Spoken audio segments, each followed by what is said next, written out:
ये वो spotting error चल रही हैं प्रीवियस ईयर बेस्ड, और टेस्ट आपका 17 है। तो करते हैं भाई पहला सेंटेंस, 113 वाला सेंटेंस है इसका। तो she was beside herself in joy when she came to know. Beside माने में से बिसाइड के दो मीनिंग होते हैं। बिसाइड का मीनिंग दो होते हैं। बिसाइड मीन्स नजदीक, नियर, पास, और एक होता है बिसाइड्स, अतिरिक्त। अतिरिक्त के मतलब एडिशन, इन एडिशन टू। ये बिसाइड वाला वर्ड सही है, गलती नहीं है यहाँ पर। मैंने दोनों का मीनिंग बता दिया आपको।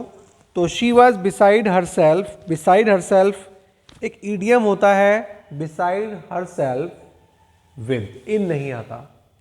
बिसाइड हर सेल्फ विद का मतलब होता है खूब एंजॉय करना, एक्साइट, मतलब बहुत ज़्यादा ओवर एंजॉय, बहुत ज़्यादा खुश होना। जब उसे पता चला that she had been selected for the job. हाँ भाई, जब उसे पता चला कि वो जॉब के लिए सेलेक्ट कर ली गई है। ये जो जॉब है ना, जॉब के बाद कोमा ही मारना है इसको, ये यहाँ पे 9C हो गया, ये गलत है। ठीक है, तो हमें जो इसमें गलती है वो ए में गलती है, आगे वाली को कोई मैटर नहीं करेंगे हम। इनकी जगह विद आएगा, बिसाइड हर सेल्फ विद। इसका मतलब होता है बहुत ज़्यादा एंजॉय करना, आनंद लेना, खुशी होना, बहुत ज़्यादा प्रसन्नचित होना। ठीक है, पहला सेंटेंस आपका सही हो गया। नेक्स्ट है 114। कुछ सेंटेंस देखो, अभी मैं आपसे फिर कह रहा हूँ कि हमारे लगभग भाई 114 सेंटेंस वह कर रहे हैं हम लोग। तो आपने देखा कि ज़्यादातर इसमें से 2-3 सेंटेंस ही हैं जो थोड़ा सा अलग से रहते हैं, डिफरेंट से रहते हैं। अदरवाइज ज़्यादातर sentence tense base, direct indirect base, कोई इडियम्स बेस आ गया, बहुत ही ईजी रहते हैं, टफ सेंटेंस नहीं आते। देखे जरा, mother tongue is a natural, as natural for the development of man's mind as the mother milk is for the development of. ये जो इन्फेंट बॉडी होता है ना, इन्फेंट बच्चा, शिशु, इन्फेंट्स बॉडी, यहां पर इन्होंने जो है दा दे रखा है, दा नहीं आएगा एन, एक छोटे बच्चे के लिए।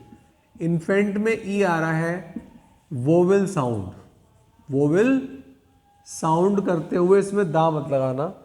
N infant's body, for the development of infant body, एक शिशु के शरीर के विकास के लिए। ठीक है, तो यहां पर आप इन्फेंट से पहले एन लगाना, दा मत लगाना। तो इसमें आर्टिकल ही गलती है, आ गई, फर्स्ट टाइम आई है इसके अंदर जब तक हमने सेंटेंस स्टार्ट किए हैं। इन्फेंट आपको पता ही है ना, चाइल्ड की बात करें तो ए चाइल्ड आएगा इन्फेंट में, क्योंकि यहाँ पर आपका वोवेल साउंड आ रहा था। जैसे मान लीजिए ए चाइल्ड, चाइल्ड की बात करें, चाइल्ड, तो यहाँ पर क्या आएगा, ए चाइल्ड आएगा। अगर यह इन्फेंट की बात करें, इन्फेंट में वोवेल साउंड आ रहा था आ ई ए, ध्यान होगा आपको, आ ई ए, तो यहाँ पर हम लगाते थे एन, शायद है वो ध्यान आपको। तो एक एक्सरसाइज, या आप एक्सरसाइज कह दें या उसको रिवाइज कह दें, आर्टिकल को रिवाइज करें, क्योंकि आर्टिकल काफ़ी समय से रिवाइज नहीं हुआ है, सेंटेंसेस के बहुत रेयर आए हैं। तो यहाँ पर आप इसको एक बार आर्टिकल को रिवाइज कर लें कि कहाँ ए एन आना था, कहाँ दा आना था। हाँ भाई, 115 the prime minister as well as he secretary. हाँ भाई, prime minister as well as, एक रूल बताया था, रूल्स ऑफ द वर्ब में आपको ध्यान होगा।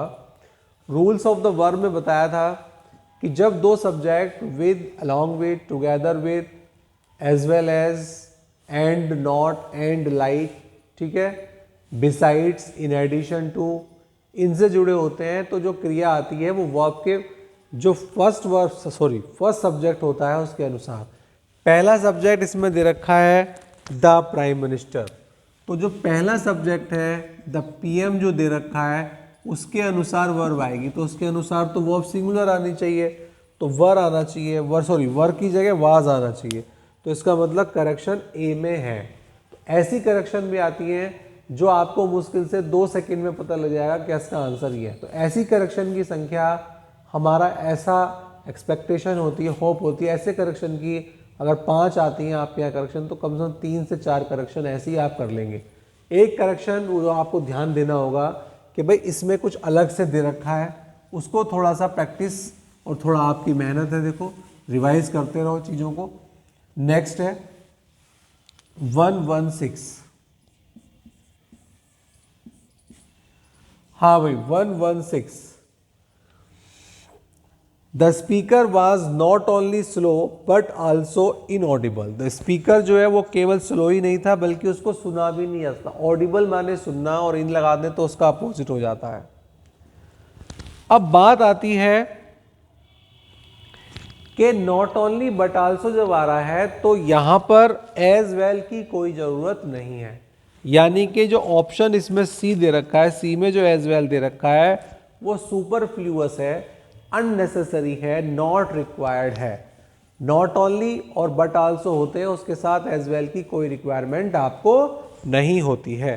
तो ये वाला सेंटेंस आपका 116 वाला सेंटेंस बिल्कुल राइट हो गया आपका। क्लियर? हाँ भाई 117 की बात करते हैं। द क्राउड सर्ज फॉरवर्ड, आगे की तरफ मूवमेंट होना, बढ़ना, सर्च करना। To have glimpse of their, to have glimpse of their favourite leader. देखो जो ग्लिप्स होती है ना, हैव, ये मैं आपको बताता हूं, एक ईडियम है कैच आ ग्लिप्स। वैसे तो कैच ए ग्लिप्स एक ईडियम ही है, हैव ए ग्लिप्स कह सकते हैं लेकिन कहते नहीं है। हमारे यहाँ जो ईडियम्स है वो कैच ए ग्लिप्स होता है। कैच ए ग्लिप्स का मतलब होता है एक झलक पाना, उसका एक दृश्य देखना या झलक पाना।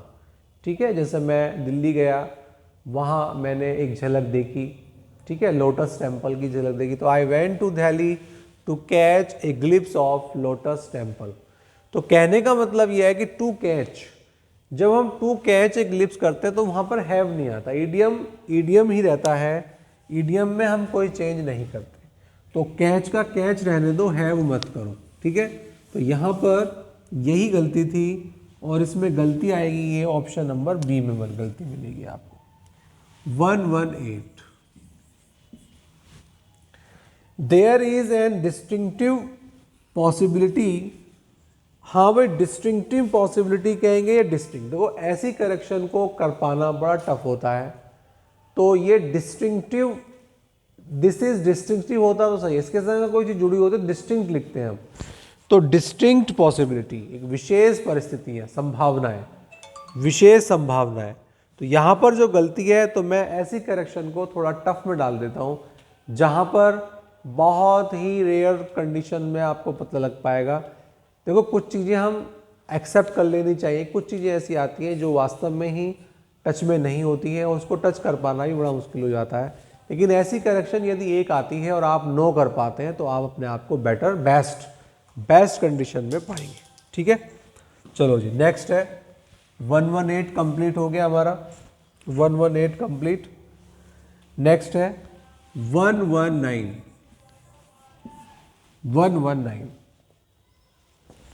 हाँ भाई 119 में देखें, चेक कर लें। 119, many a star are twinkling. मैंने बताया था, आपको ध्यान आ रहा होगा, मैनी आ, ए हो एन हो, दोनों में डिफरेंस आपको पता है, वोवेल साउंड के साथ आता है। जब मैनी के साथ ए और एन आ जाता है तो सिंगुलर सब्जेक्ट और सिंगुलर वर्ब आते हैं। देखो स्टार लिखा है, मैनी आ स्टार, आर की जगह क्या आना चाहिए, इज आना चाहिए। तो यहाँ पर इज ट्विंकलिंग, तो यहाँ पर बी में गलती है, आर की जगह इज आएगा। बिल्कुल इजी करेक्शन थी, यहाँ पर कोई डाउट वाली करेक्शन नहीं है। नेक्स्ट है 120। We discussed the problem so thoroughly। इतनी गंभीरता से हमने उस प्रॉब्लम को डिस्कस किया that found it easy to work out। found it easy पाया to work out।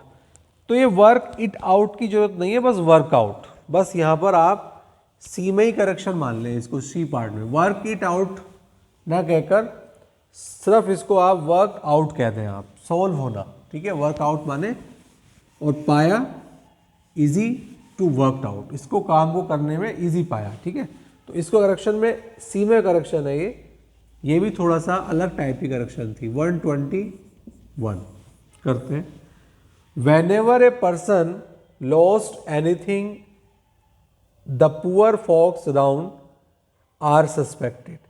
When a person loses, ये जो गलती है इसमें लॉस नहीं आएगा, ये एक प्रकार की जैसे कहते हैं ना प्रोवर्ब, कहावत टाइप है कि भाई जब कोई व्यक्ति कोई चीज़ खो देता है तो जो पुअर होता है, गरीब होता है, जो उसके आसपास रहता है, उस पर सस्पेक्ट किया जाता है कि भाई इसने एक चोरी की है।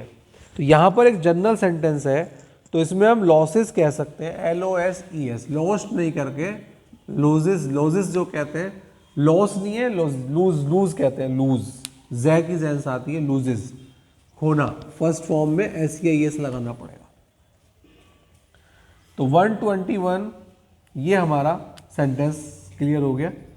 हाँ भाई, नेक्स्ट है 122, थोड़ा सेंटेंस डिफरेंट से सेंटेंस आ रहे हैं। Still impressive is that we achieve this selective attention through our latent ability, through ना कह के यहाँ पर with our latent ability to lip read, जिसको हम पढ़ सकते हैं, ठीक है। Still impressive is that we achieve this selective attention with, अगर कोई चीज़ किसी की सहायता से आप कर रहे हैं तो उसको विद कहा जाता है, थ्रू नहीं कहा जाता है, विद।